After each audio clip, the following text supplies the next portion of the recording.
The topic is the invisible reality. And let's bring in Anna Krista. Welcome back.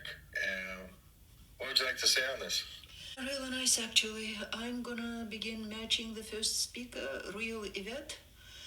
I used to drive a lot. I drove 48 states of America. I traveled 18 years. Every month or twice I was gone. And one time I was so tired, like in the car, 18 hours. And it's just my yellow Mustang. It's not like a professional driving or anything, but last stretch, I'm already hitting, like coming from Chicago, hitting the circle around the city for 65. For that, already I was like falling asleep. And this time there was like a huge truck, and I'm actually like turning from the 65 to 465, and literally, I think it was the angels that turned my wheel, and I woke up sharply. Yeah, and which made me think when I first, I came to USA. Now it's 31 years soon. And when I began driving, my in-laws gave me a card. Don't drive faster than your angels fly. So that card really came to my mind when that happened. Oh, that's some good advice. Yes. Yeah. And then, after 1 year of being in America, I came like a visiting scholar, winning a competition. Then I married an American guy here, and I stayed. And then a year later, I had to go back to my country, Turkmenistan. And I was there around a month. And when I came back to America, I got depressed somewhat because I really began evaluating and appreciating what I lost moving to America, because there was no direct eye contact. And I felt, even though married to a good man, I felt lonely and separated and all kind of things. So I decided that to save myself and not to sink into depression, I should go early morning to the park and do this meditation by Michael Ivanhoff. I eat light, I drink air, barefoot walking on the dewy grass with the sunrise toward the rising sun, and do this meditation. I eat light, I drink air. And that was the first time, visually, thought-wise, I was extremely early, like since birth, connected to infinity and invisible. But that was like 30 years ago was like my first time when it became like acoustic. Because 5 a.m. I heard a voice calling my name, almost in a whisper, and then insistently, a little bit kind of like going into a voice. And that's how I began waking up. It didn't scare me at all. But with the years, it kind of progressed. If I needed to get up early, sometimes it would be kind of like a gentle knock on the door. Sometimes it would be like insistent knock on the door. Then, kind of like last year, it graduated into like rings in the door. And it's funny because I kind of like can negotiate with whoever is waking me up, because I have to get up early. I hate the alarms. I never use them. I have biologic clock. And so I can kind of like say, oh, that was like too sharp of a ring.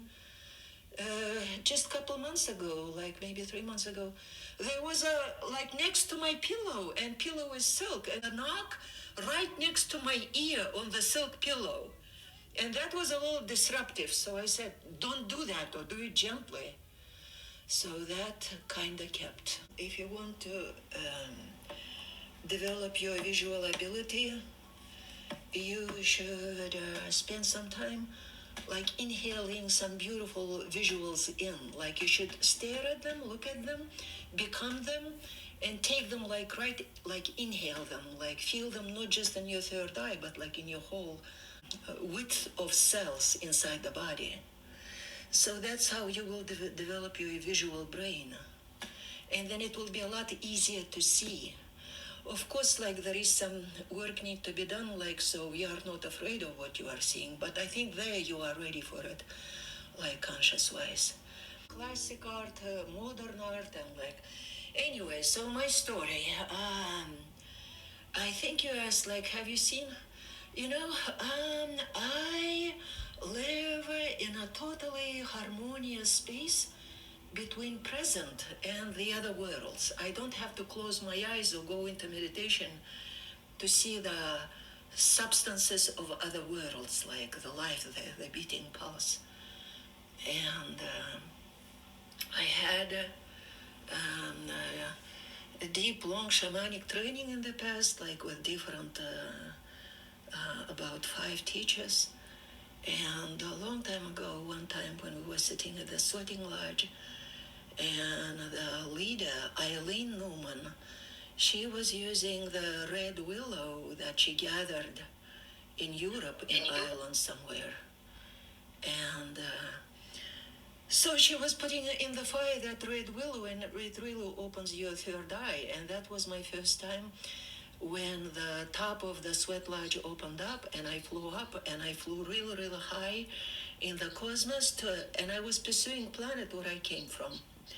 And when I got there, like, I saw another blue planet, but it's not like our Earth, presented with protein and flesh. I totally believe that there is lots and lots of universes and planets in subtler dimensions. And yeah, so the planet was made of like all kind of shades of blue. And even like all the beauty was created on that planet with the different frequencies of the different shades of blue fire. I mean, long time ago when I was young, and like one pilot, a fellow from the meditation group back in my country, Agni Yoga maybe group, and he was saying, "Wow, I just noticed all of your chakras are made of blue. How come?"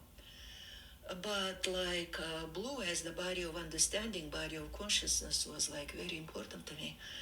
So I know to the T or to the iota over the I where I came from. And it totally doesn't bother me. I'm totally present like to this life, but been a very long time I learned death is not existent. Soul spirit lives forever and loves forever. And it's just a beautiful journey just to visit, to come back to this protein life and be here for a while. My time may have ended. I can stop there. Oh, it's my turn already. Okay, go ahead. Oh, I'm sorry. Okay, here I am. I just wanted to share about some interesting fact.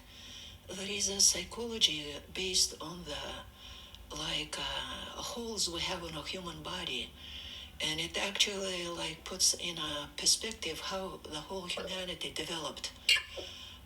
And like when you develop your eyes, your ears, your mouth, which is mostly kind of like connected to your throat, and your throat has on 16 petals of the throat chakra has all of your previous embodiments kind of like written on the memory. And also when your nose, which is like a direct perspective of your pineal pituitary, and also fontanelle, which is like the one that babies have open on the top of the head, but then it kind of like closes up. But when you do spiritual work, it opens up once again.